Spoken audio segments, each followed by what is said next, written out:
Namaskar, welcome to a special edition of This Week with Padma Shri recipient Dr. Sudhir Parikh. Doctor, thank you. Namaste. Welcome. Namaskar, everyone.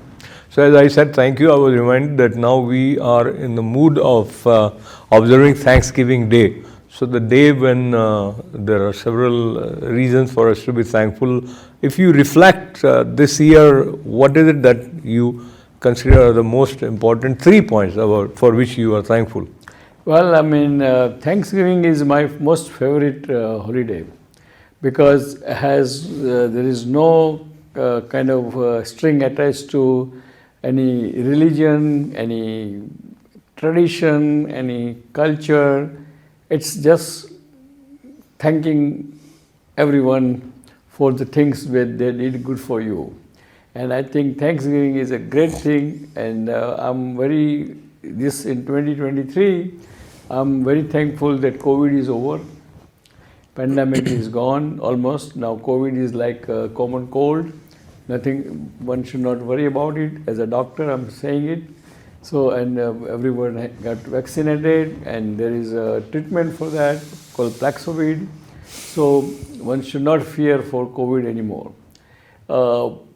Second thing, I would like to thank that India was had a successful presidency of G20, and I must congratulate our Prime Minister Narendra Bhai Modi for handling this presidency and bringing the India's image and glory to the world level.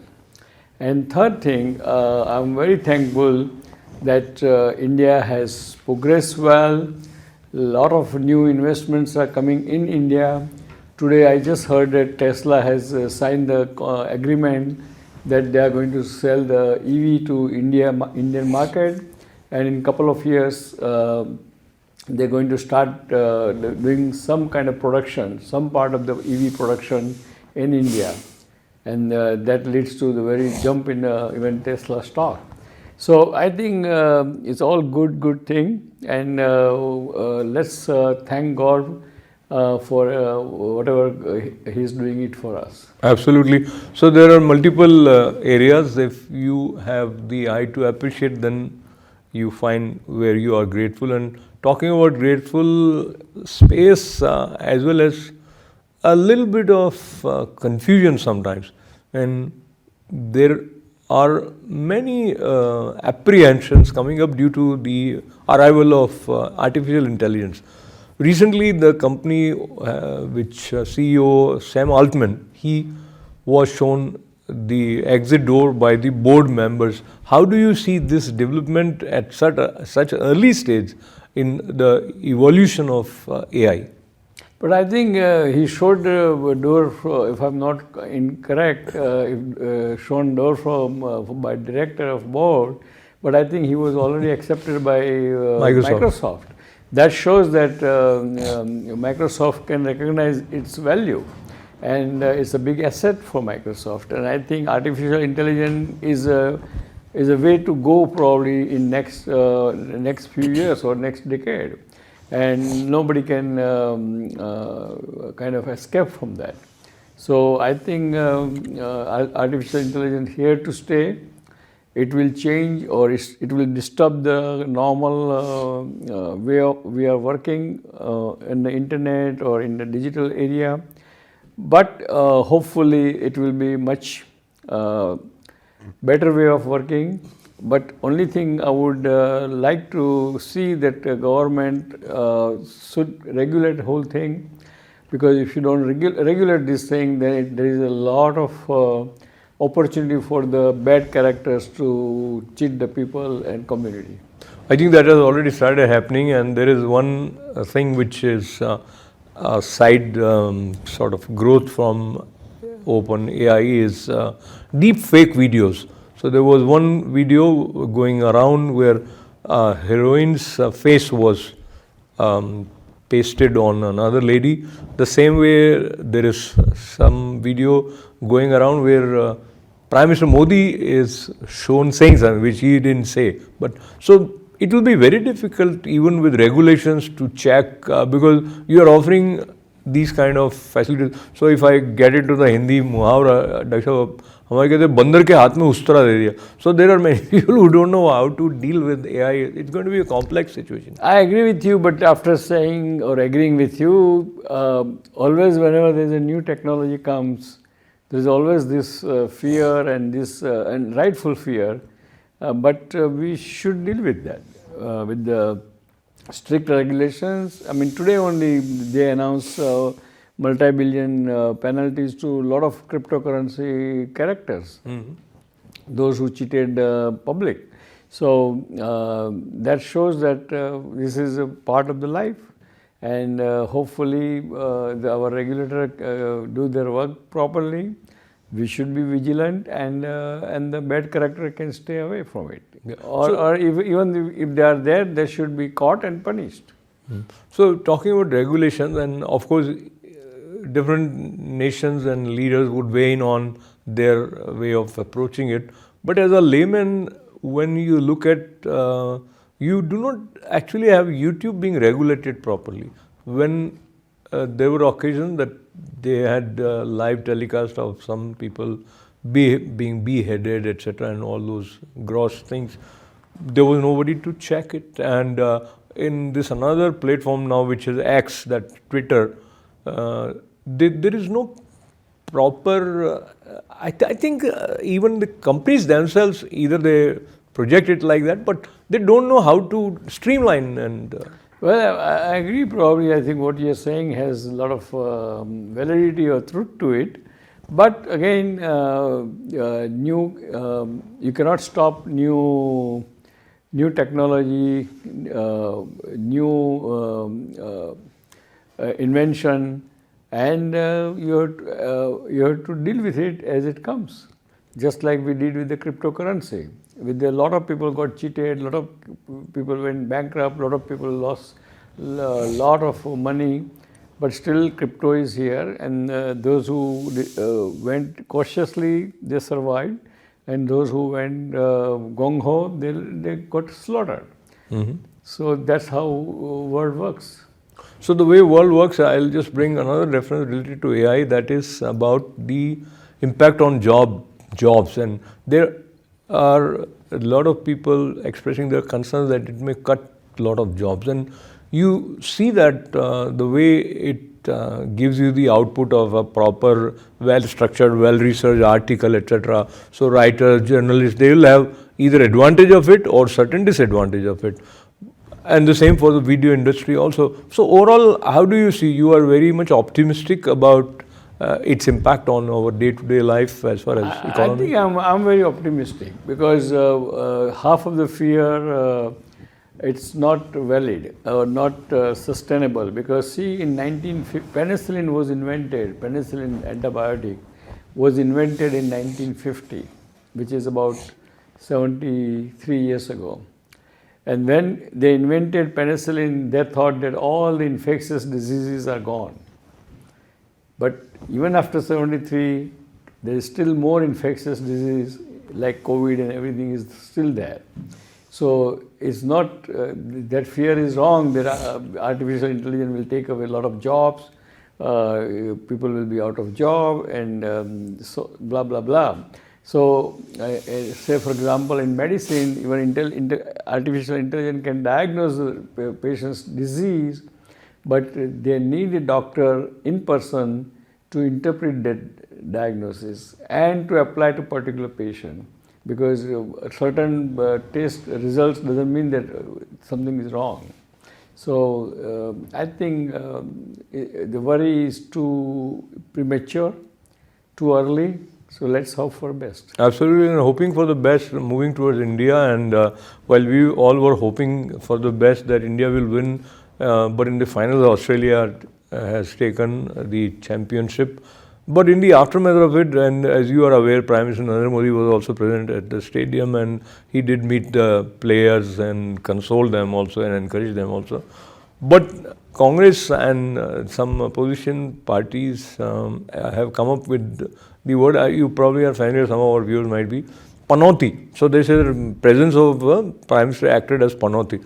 Now, if it is said in among two friends or 4 or 5 people sitting, that's a different matter. But here is a national party. They are using these kind of terms for the sitting Prime Minister, who otherwise, of course, is considered as the world leader. So, how do you see this playing out just as the election cycle has kicked in? Well, I think because election cycle is in the gear, so all this is a kind of political rhetoric and is a politics, has not much meaning to it. Absolutely. So I would not even, I would just laugh at it, enjoy the people's characters and move on. So while Prime Minister Narendra Modi also used another reference as Murkhon ka Sardar, and there is another context to it, but I come towards the other side where the operations of Enforcement Directorate is termed as a politically motivated, and now probably I don't have all the details, but over 750 crore property seized by ED, which belongs to Gandhi family directly, indirectly, etc. That's National Herald case. How do you see these developments? Is it just a coincidence that just before election these things are happening? But how it is going to impact voters' mind? well, I mean, it's very interesting to see whether it impacts the voters' mind, because the way the election is going right now, I mean, ED has to do his job, whatever he's supposed to do. And that's his mandate, that he has, if some information comes, some lead comes, he has to follow. And whatever it ends to, wherever it takes them to. So that's beside whether this kind of, because it all depends upon how the public is perceiving this thing.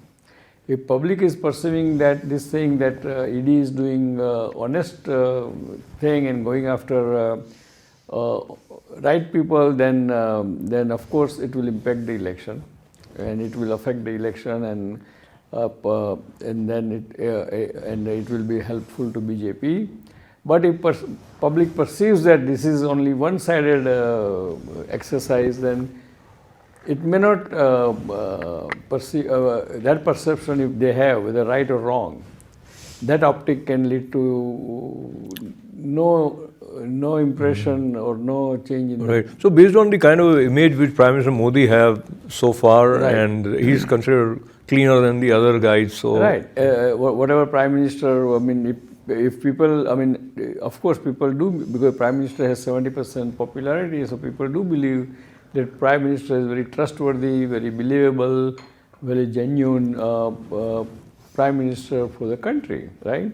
So probably we don't know how much effect will happen, but let's see, because the polls and even main polling companies like Seawater and those things, they are also kind of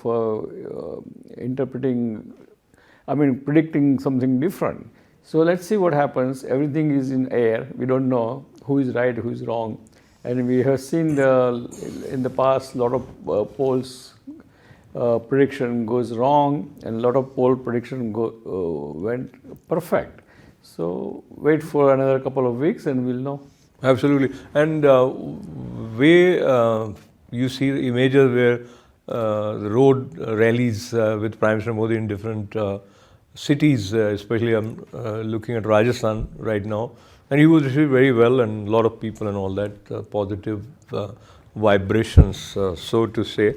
But again, as you said, we don't know what will happen. I want to move towards the other side, and with which we will conclude, that Israel and Gaza. And there are reports that some countries approached Prime Minister Narendra Modi to mediate between Israel and Gaza, Hamas. And at the same time, we are getting reports that there might be some agreement between Hamas and Israel with respect to exchange of the hostage, and that is being taken care of by the initiative of America. How do you see that situation unfolding at this moment? I think America wants now to have some kind of settlement. And America is telling openly, including President and our Secretary of State, because everyone